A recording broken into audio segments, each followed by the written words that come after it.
మనం ఎంఎస్ ఆఫీస్లో MS word package ఎలా వర్క్ అవుతుంది, దాంట్లో ఆప్షన్స్ 1 by 1 ఆప్షన్స్ ఎలా యూజ్ చేసుకోవాలనేది మనం క్లియర్గా చూద్దాం. సో ఎంఎస్ ఆఫీస్ స్టార్ట్ చేసేదానికి స్టార్ట్ ప్రోగ్రామ్స్, మైక్రోసాఫ్ట్ ఆఫీస్, దాంట్లో MS word, Microsoft office word 2003 అనే ఆప్షన్ ఉంది. దాని మీద క్లిక్ చేస్తే మీకు ఎంఎస్ వర్డ్ ఎన్విరాన్మెంట్ ఓపెన్ అవుతుంది. సో ఇక్కడ చూడండి, ఈ ఎన్విరాన్మెంట్లో మీకేముంది, మెనూ బార్ ఉంది. కోర్స్ మీకు ప్రీవియస్ అప్లికేషన్లో చూసుండొచ్చు. ఫస్ట్ నుంచి చూసినట్లయితే ఫస్ట్ది title bar, title of the application. ఏంటిది టైటిల్ ఏంటి, డాక్యుమెంట్ 1 అంటే ఇంకా పేరేం పెట్టలేదు కాబట్టి డాక్యుమెంట్ 1 అని వచ్చింది. నెక్స్ట్ ఎంఎస్ వర్డ్ అని ఈ ప్యాకేజ్ యొక్క టైటిల్ చూపిస్తుంది. ఇవి కంట్రోల్ బటన్స్, మినిమైజ్ అండ్ మళ్ళీ ఇక్కడ క్లిక్ చేస్తే మరి రీస్టోరు, మరి మ్యాక్సిమైజ్, రీస్టోర్ బటన్స్. ఓకే, ఇది క్లోజ్ బటను, క్లోజ్ చేసేసేదానికి. మరి దాని కింద ఉన్నదే మెనూ బార్. ఈ మెనూ బార్లోనే మనకు కావాల్సిన ఆప్షన్స్ అన్నీ కూడా, అంటే ఎంఎస్ వర్డ్లో వర్క్ చేసుకునే దానికి కావాల్సిన ఆప్షన్స్ అన్నీ కూడా ఇవ్వడం జరిగింది. మరి ఏ ఆప్షన్ కావాలంటే ఆప్షన్ మీద మీరు క్లిక్ చేస్తే అది వర్క్ అవుతుంది. మరి మెనూ బార్ కింద ఉన్నదే టూల్ బార్, దీన్నే టూల్ బార్ అంటాం. అంటే కోర్స్ ఇక్కడ స్టాండర్డ్ టూల్ బారు, ఫార్మాట్ టూల్ బారు, ఇట్లా పిక్చర్ టూల్ బార్, ఇట్లా రకరకాల టూల్ బార్స్ ఉంటాయి. అవి ఏ సందర్భంలో మనకి కావాలో ఆ సందర్భంలో షో అవుతూ ఉంటాయి, లేదంటే హైడ్ అయిపోతూ ఉంటాయి. అంటే ఇక్కడ మెనూ బార్లో ఉండే ఆప్షన్స్కే షార్ట్ కట్ ఈ టూల్ బార్స్ అనమాట. నెక్స్ట్ ఎంఎస్ వర్డ్లో కావచ్చు, నెక్స్ట్ రాబోయే ఎక్సెల్లో కావచ్చు, అన్నిటిలో కూడా ఇలాంటి మెనూ బార్లు, టూల్ బార్స్ అనేటివి మనం చూడొచ్చు. మరి ఈ టూల్ బార్స్ అనేటివి మెనూ బార్లో ఉన్న ఆప్షన్స్కి షార్ట్ కట్స్ అనమాట. ఇంపార్టెంట్ ఆప్షన్స్ ఏవైతే ఉన్నాయో అవంతా కూడా ఇక్కడ మనం తీసుకోవచ్చు. నెక్స్ట్ దాని కింద ఉన్నదే రోలర్, హారిజాంటల్ రోలర్, ఇదేమో వర్టికల్ రోలర్. సో ఈ రోలర్ ద్వారా మనం స్కేల్ని గుర్తించి డాక్యుమెంట్ యొక్క అడ్జస్ట్మెంట్స్, మార్జిన్స్ అవంతా కూడా చేసుకోవచ్చు. చూడండి, ఈ వైట్ స్పేసే మనకి డాక్యుమెంట్ యొక్క టైపింగ్ ఏరియా. ఇక్కడ టైప్ చేస్తాం మనకు కావాల్సింది. అయితే ఇక్కడ టైప్ చేసినప్పుడు ఈ ముందర టైప్ కాదు, చూడండి దీనికి ముందర ఇక్కడ టైప్ కాదు. ఎందుకు, ఇది లెఫ్ట్ సైడ్ మార్జిన్ ఇది. అదేవిధంగా దీనిపైన కూడా టైప్ కాదు, ఎందుకు, ఇది టాప్ మార్జిన్ ఇది.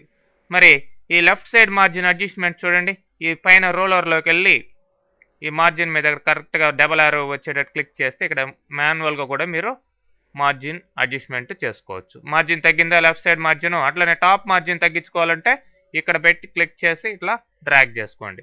సో అంటే మీకు పేపర్లో, మీరు ప్రింట్ తీసుకోబోయే పేపర్లో ఎంత వరకు మ్యాటర్ ఉండాలి, ఎక్కువ మ్యాటర్ కావాలనుకుంటే మార్జిన్స్ తగ్గించుకుంటే ఎక్కువ ఇన్ఫర్మేషన్ పడుతుందండి.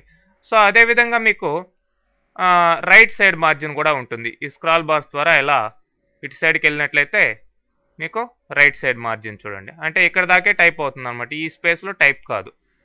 సో ఇది రైట్ మార్జిన్. అట్లానే కింద బాటమ్ మార్జిన్ కూడా ఉంటుంది. ఓకే, సో ఇవి స్క్రాల్ బార్స్, డాక్యుమెంట్లో అటు ఇటు మూవ్ అయ్యేదానికి, స్క్రాల్ అయ్యేదానికి scroll bars. Horizontal scroll bar ఇదైతే, ఇదేమో vertical scroll bar, information scrolling కోసం వీటిని యూజ్ చేస్తాం. మరి ఇది మనం టైప్ చేసుకునే ఎన్విరాన్మెంట్. కింద దాకా మనం ఈ డాక్యుమెంట్లో, ఈ పేజ్లో టైప్ చేసుకోవచ్చు. మరి ఈ పేజీ చివరి దాకా మనం ఇట్లా టైప్ చేస్తేనే, ఈ పేజ్ అయిపోతేనే నెక్స్ట్ పేజ్ అనేది రావడం జరుగుతుంది. చూడండి, ఫస్ట్ ఇప్పుడు ఈ పేజ్ అయిపోయింది, ఈ పేజ్ అయిపోయింది కాబట్టి నెక్స్ట్ పేజ్ ఇక్కడ రావడం జరిగింది. మరి పేజ్కి మధ్యలో పేజ్ బ్రేక్ అనేది ఉంటుందండి, ఇది పేజ్ యొక్క బ్రేక్. సో అట్లానే ఈ పేజ్ అయిపోతే మనకి థర్డ్ పేజ్ అనేది వస్తుంది. మరి మీరు ఏ పేజ్లో ఉన్నారు, ఏ లైన్లో ఉన్నారు, ఈ ఇన్ఫర్మేషన్ అంతా కూడా కింద స్టేటస్ బార్లో చూడొచ్చు. చూడండి, ఇప్పుడు మీరు ఏ పేజ్లో ఉన్నారు, పేజ్ 2లో ఉన్నారు. అండ్ కలెక్షన్ ఆఫ్ పేజెస్ని మనం సెషన్స్గా చేసుకోవచ్చు. మరి ఇప్పుడు ఫస్ట్ సెక్షన్లోనే ఉన్నారు 2/2. 2/2 అంటే 2 పేజీలు ఉన్నాయి టోటల్గా. ఇప్పుడు చూడండి పైకి వెళ్ళాను కాబట్టి 1/2 2 పేజీలు ఉన్నాయి టోటల్గా. కానీ మీ కర్సరు మీరు ఉండేది ప్రస్తుతం ఎక్కడ ఉన్నారని అర్థం, ఫస్ట్ పేజీలో ఉన్నారు అని అర్థం. మరి ఎన్ని ఇంచుల్లో ఉన్నారు? 9.5 ఇంచెస్లో ఉన్నారు ఈ రోలర్ ప్రకారం అనమాట మార్జిన్.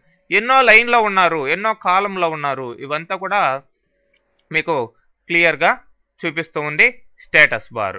ఓకే, మరి ఈ రైట్ సైడ్ ఉండే ఇది మీరు డాక్యుమెంట్ ఓపెనింగు ఇవన్నీ కూడా చూసుకునే పెన్స్ ఇదంతా కూడా ఇక్కడ వస్తాయి అన్నమాట.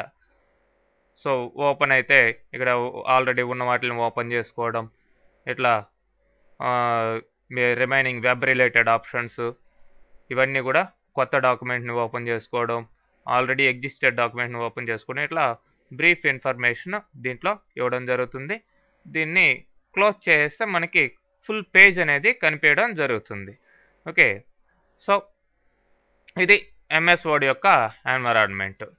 సో తర్వాత మనం మెనూ వైజ్ 1/1 ఆప్షన్ చూసుకుంటూ ఈ మెనూస్లో ఉండే మ్యాక్సిమం 90% ఇంపార్టెంట్ ఆప్షన్స్ అన్నీ కూడా మీకు కవర్ చేయడం జరుగుతుంది. అన్వాంటెడ్ ఆప్షన్స్ ఎక్స్ప్లెయిన్ చేయదలుచుకోవటం లేదు, ఎందుకంటే అవి మీకు రేర్గా యూజ్ చేసేవి. ఇంటర్నెట్ రిలేటెడ్ ఆప్షన్స్ అట్లాంటివి యూజ్ చేయటం లేదు. ఇంటర్నెట్ రిలేటెడ్ ఆప్షన్స్ అంతా కూడా ఆ కనెక్షన్ ఉండాలి, అవన్నీ మీరు రెగ్యులర్గా యూజ్ చేసేటివి కాదు. కాబట్టి మెయిన్ ఆప్షన్స్ అన్నీ కూడా కవర్ చేయడం జరుగుతుంది నెక్స్ట్ సెషన్ నుంచి. Okay, so I'm closing the MS word environment. Okay, ఇప్పుడు మనం టైప్ చేసింది ఏమీ సేవ్ చేయలేదు కాబట్టి సేవింగ్ అని అడుగుతుంది.